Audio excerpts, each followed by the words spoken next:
Salut à tous, moi c'est Paul de MyShop Solaire. Alors c'est la première fois que vous me voyez, mais pas la dernière. Donc aujourd'hui on se retrouve pour une nouvelle vidéo qui va parler d'autoconsommation. Comme d'habitude, on va faire simple. Je vais vous expliquer qu'est-ce que c'est, comment ça fonctionne, pourquoi on vous le propose, et puis surtout quels sont les avantages.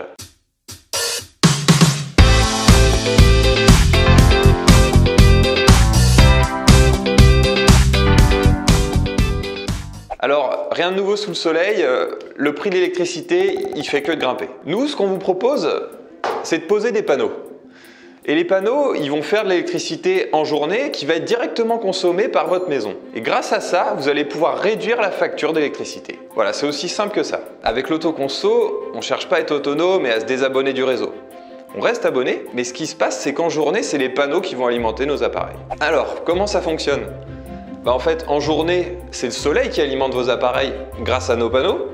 Et puis la nuit, il n'y a plus de soleil. Mais bon, vous êtes toujours raccordé au réseau. Alors, ce que vous avez à consommer, c'est le réseau qui l'amène. Et vous inquiétez pas, s'il arrive que vos panneaux produisent moins dans la journée, par exemple en cas de mauvais temps, eh bien c'est le réseau qui va vous fournir le complément. Et ça se fait de manière automatique. Vous n'avez rien à faire. Vous allez pouvoir continuer à consommer comme d'habitude. Donc, vous avez compris, c'est simple. Et ça ne change pas vos habitudes de consommation. Il y a une question qui nous revient souvent, c'est est-ce que j'ai le droit de faire ça? Alors oui, depuis la loi de 2015, eh bien l'autoconsommation c'est devenu complètement légal. Bon, il faut savoir qu'il y a deux cas qui sont prévus.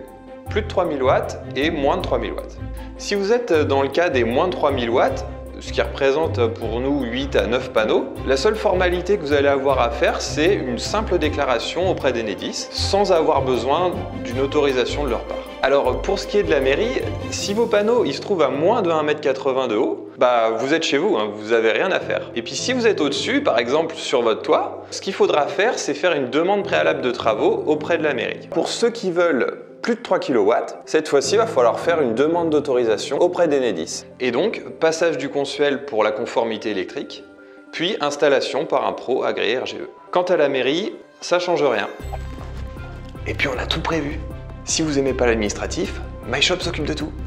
Alors ça, c'était pour la réglementation. Pour ce qui est de la technique, il y a 3 types d'installations. Sans batterie, on revend le surplus sur le réseau et avec batterie. Pour la première, on doit dimensionner votre installation au plus juste. Donc ça correspond généralement à des installations plus petites, mais qui sont plus faciles à installer par vous-même et qui sont rentables plus rapidement. Dans le deuxième cas, vous souhaitez une installation plus conséquente qui va surproduire et ce surplus de production, on va pouvoir le revendre sur le réseau. Il faut savoir que ce surplus, il est racheté à seulement 10 centimes du kilowattheure, ce qui est peu et donc moins rentable. La troisième, et peut-être la plus simple à comprendre, c'est qu'on produit, et quand on produit plus qu'on consomme, ce surplus, on va aller le stocker dans des batteries pour pouvoir le réutiliser quand on veut. Ensuite, sachez que tous nos kits sont entièrement évolutifs. Donc, rien ne vous empêche de commencer par installer un petit kit par vous-même, et puis de le faire évoluer panneau par panneau, comme vous le voulez, voire même mettre une batterie, c'est vraiment tout à fait possible. Donc ça, c'est un des gros avantages du micro-onduleur. Ensuite, pour ceux qui ne veulent pas de micro-onduleur, on propose aussi des onduleurs centraux sur lesquels on va brancher tous les panneaux.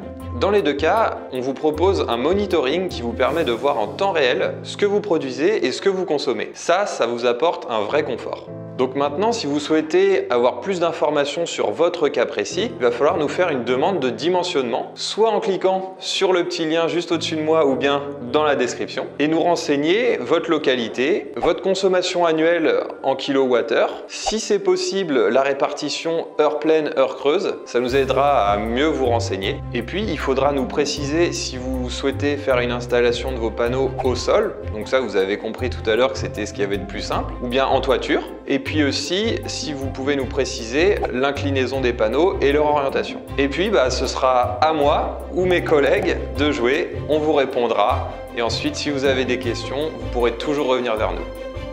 Alors, pour résumer, si votre installation fait moins de 3 kW, pour ce qui est d'Enedis, il y aura juste une simple déclaration à faire. Si l'installation est au sol, pas de formalité. Et puis si vous êtes en toiture, il y aura une demande de travaux à faire auprès de votre mairie. Pour une installation de plus de 3 kW, la partie mairie reste la même. La partie Enedis va être un petit peu plus contraignante. Si vous demandez que la production soit consommée dans sa totalité, il faudra faire venir le consuel pour la conformité électrique. Par contre, si vous demandez la revente du surplus non autoconsommé, en plus du consuel, il faudra faire l'installation par un professionnel qualifié RGE. Bon je pense que maintenant vous êtes incollable sur l'autoconsommation. Pour ma part, je vous remercie vraiment d'avoir regardé la vidéo jusqu'au bout. Et puis je vous dis à bientôt pour une nouvelle vidéo et d'ici là, continuez à briller.